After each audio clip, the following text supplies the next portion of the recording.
তো আমার পেছনে কে চিল্লাচ্ছে আমার দেখে লাভ নাই। আমার মিশন হচ্ছে পীর পূজারীদের পীর ব্যবসা বন্ধ করব। সকলে জোরে বলুন ইনশাআল্লাহ। এদের ব্যবসা বন্ধ হবে, মাজারের ব্যবসা বন্ধ হবে ইনশাআল্লাহ। মানুষ হক বুঝতে পারছে। সব থেকে বড় পাপ আল্লাহর কাছে কি জানেন? শিরকের পাপ। আল্লাহ ইচ্ছা করলে সব গুনাহ ক্ষমা করবেন। ইন্না শিরকা লাযুলমুন আযীম। যারা শিরক করবে জেনে বুঝে, সেই গুনাহ আমার আল্লাহ কোনোদিন ক্ষমা করবেন না। যারা জেনে বুঝে জিদ করে করবে, জিদ করে। অবাক লাগে মুসলমানের আকীদা বলি। আমি হুগলি ডিস্ট্রিক্টে এক জায়গায় জলসা করতে গিয়েছিলাম, তারকেশ্বর কিংবা 10 ঘড়া এর ভেতরে হবে। তো আমাকে নিয়ে গেল স্টেজে, বিরাট প্যান্ডেল, কিসের ওপরে? পাকা করা আছে। তো ঈদগাহ। আমি গিয়ে যখন স্টেজে বসলাম, স্টেজের পাশে একটা বিরাট বড় বড় গাছ না কি গাছ জানি না ঘেরা আছে, গুড়াটাই চাদর লেপটানো। গাছের গুড়ায় লেখা আছে ঘোড়া, পুতুল, মোমবাতি, আগরবাতি, ধূপবাতি, প্লেটের সিন্নি। আমি চেপে বললাম, বাবা তোমাদের এইখানে আমাদের পশ্চিমবাংলার মানুষ খুব ভালো গো। বলে কেন হুজুর? আমরা তোমাদের হিন্দু মুসলিমের মধ্যে প্রচুর মহব্বত আছে, তোমরা এখানে জলসা করছো আর হিন্দু ভাইরা এখানে পুজো করে। বলে হুজুর ওটা আমাদেরই মাল। বলে এখানে কি আছে বে? বলে বুড়ো পীর আছে। আর তোর বুড়ো পীরের বীজ মেরেছি আমি। ঘোড়া রেখে ইমানদারির সঙ্গে বলবেন আপনারা, আমি কোনো ফালতু কথা বলতে আসিনি। আমাদের দেশের হিন্দু ভাই, অমুসলিম ভাই, তারা মাটির মূর্তি তৈরি করে পুজো করে। এটা শিরিক না শিরিক নয়? শিরিক। এই নেমো খারামকে জিজ্ঞেস করো, এই বলবে শিরিক। সে যদি মাটির মূর্তি তৈরি করে, তারা যদি তাদের ধর্ম পালন করলে শিরক হয়, তো হারামখোর গাছতলায় ঘোড়া রেখে সিজদা করবি, এটা কি করে জায়েজ হতে পারে? কথাটা বুঝাতে পারলাম আপনাদিকে? হ্যাঁ, বুঝাতে পেরেছি। মাটির ঘোড়া রেখে তুমি সিজদা করবে, এটা কি করে তোমার জায়েজ হতে পারে? আমার মুসলমান ভাই, আমার মায়েরা বুঝে না, ছেলে না হলে মান্যত করে। আমার ছেলে হলে পাথর চাবড়িতে মুরগি দেবো, আমার ছেলে হলে গাছতলায় মুরগি দেবো। এখানে দুটো কথা, দুটো কোরআনের আয়াত শোনাবো, মায়েরা ভালো করে শুনবেন। যারা মনে মনে মান্যত করেছেন যে আমার ছেলে হলে আমি অমুক জায়গায় মান্যত করেছি পীরের মাজারে একটা মুরগি দেবো, একটা ছাগল দেবো, একটা গরু দেবো, যারা মান্যত করেছেন পীরের নামে, গাছের নামে, মাজারের নামে, তারা কান খুলে শুনে যান। কোরআন সূরা বাকারা, ইন্নামা হাররামা আলাইকুমুল মাইতাতা ওয়াদ-দামা ওয়া লাহমাল খিনজির ওয়া মা উহিল্লা বিহি লিগাইরিল্লাহ। প্রবাহিত রক্ত, মরা জন্তুর মাংস, শুয়োরের মাংস, আল্লাহ ব্যতীত অপরের নামে উৎসর্গিত জিনিস তোমাদের জন্য হারাম করা হয়েছে। পুজোর পোশাক কেন হারাম? কথা বলে না? আল্লাহ ছাড়া অপরের কাছে উৎসর্গ করার কারণে। অনেক মুসলমান ভাই মা বোন মনে করে সেখানে গোবর আর মুতে ছিটে দেওয়ার কারণে খাওয়া যায় না। এটা ফলস, রং কথা।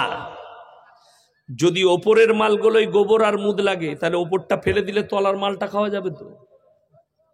কিন্তু মাসলা তো এটা নয়।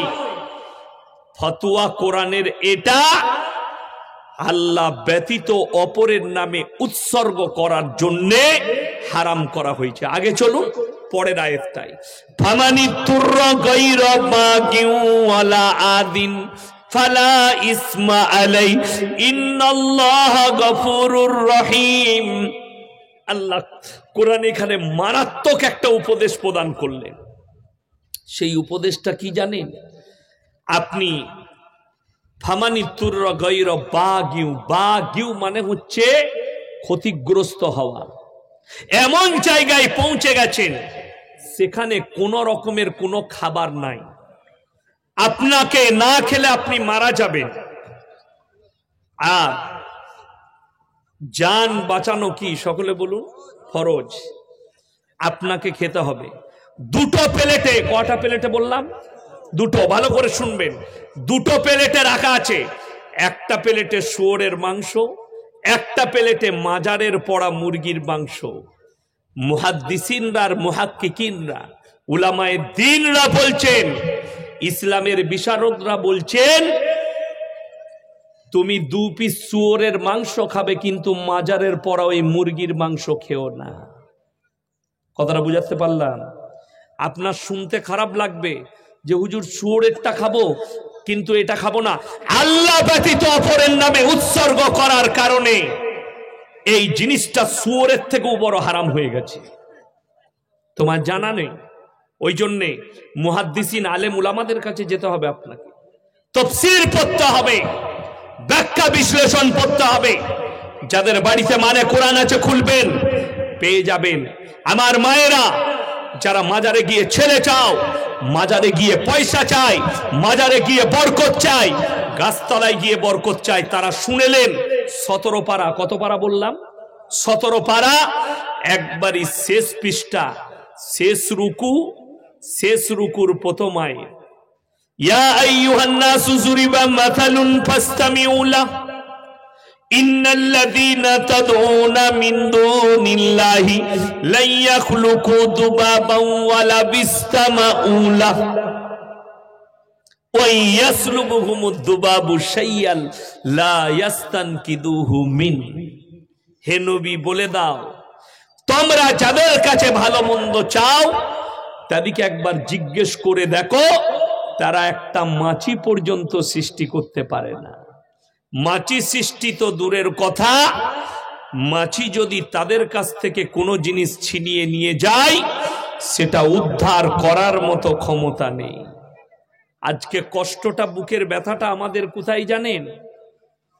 আমাদের সমাজের লোক মনে করেছে যাই কর নাই কর, যেটা করবি না করবি, যেভাবেই মারা যাক, গাঁজা খেয়ে, মদ খেয়ে, মদের ভাটিতে, গাঁজার বাটিতে, জিনা ঘরে জিনা করে, সুদ খেয়ে যেভাবেই মারা যাক, অসুবিধা কিচ্ছু নাই।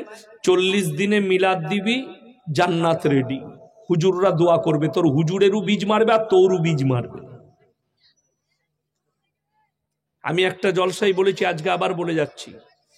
কাচি নিশ্চিন্তপুর মাদ্রাসা, সিয়ারা বাজার মাদ্রাসা, উদো মাদ্রাসা, সব দক্ষিণ দামোদরে ভালো ভালো মাদ্রাসা আছে। এই মাদ্রাসাগুলোই যে মুফতি আছে, একটা মুফতি যদি ফতোয়া দিয়ে দেয় যে 40 দিনের খানা শরীয়তে আছে, 3 দিনে, 4 দিনে, 40-এ চাল সে সাতার পায়দা ঘাটে উঠা নফল, আমি বাইক ক্যামেরা চালিয়ে খেজুরহাটি বাজারে জুতোর মালা পড়ে যাব, কিন্তু সেই মুফতি মালটাকে চাই আমার।